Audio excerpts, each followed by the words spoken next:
আগামী বুধবার ২৬শে ফেব্রুয়ারি মহাশিবরাত্রির দিন ভুল করেও খাবেন না এই তিনটি খাবার।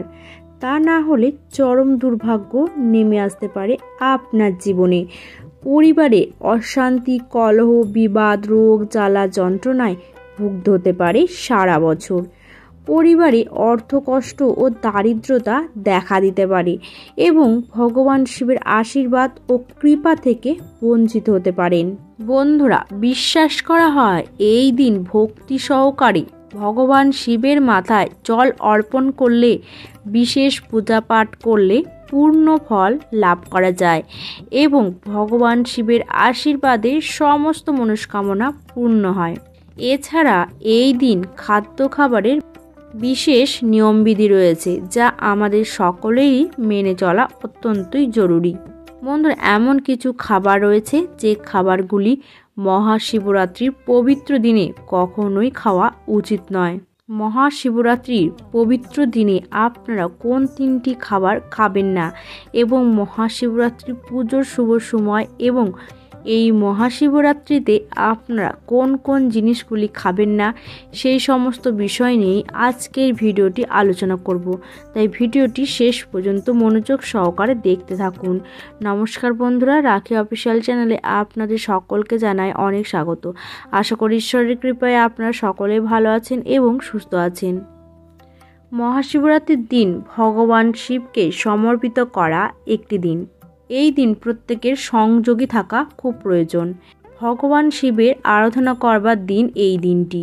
ভগবান শিবের উদ্দেশ্যে ব্রতের পূজা অর্চনা করলে, ভগবান শিবের নাম ধ্যান করলে ভগবান শিবের আশীর্বাদ লাভ করা যায়। এই দিন যারা ব্রত পালন করবেন এবং যারা ব্রত পালন করবেন না সকলেই এই নিয়মবিধিগুলি মেনে চলবেন। বন্ধুরা, মহাশিবরাত্রির পবিত্র দিনে ভোজন করা উচিত নয়। তবে আপনার শরীর স্বাস্থ্যের দিক থেকে যদি আপনি অসুস্থ থাকেন তবে সারা দিনে একবার ভোজন করতে পারেন, তবে আপনার নিরামিষ আহার গ্রহণ করবেন। মহাশিবরাত্রির পবিত্র দিনে আপনারা কিন্তু অবশ্যই নিরামিষ আহার গ্রহণ করবেন। শিবরাত্রি ব্রত পালন করতে গেলে সম্পূর্ণ নির্জলা অবস্থায় থাকতে হয়।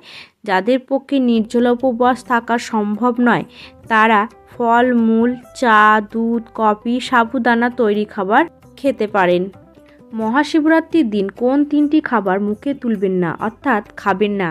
বন্ধুরা, সবার প্রথমে যে খাবারটির কথা আপনাদের বলবো সেটি হলো আমিষ জাতীয় খাবার, অর্থাৎ মাছ, মাংস, রসুন, পেঁয়াজ, মসুর ডাল, ডিম ইত্যাদি আমিষ জাতীয় খাবার। এইগুলি ভুল করেও মুখে তুলবেন না অর্থাৎ খাবেন না, তাহলে ভগবান শিব আপনাদের ওপর ক্রোধিত হয়ে যেতে পারেন।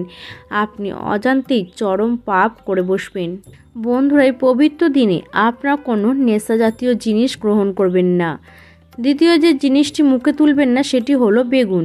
হ্যাঁ বন্ধুরা, আপনারা ঠিক শুনেছেন, বেগুন একটি অপবিত্র সবজি হিসেবে মানা হয়।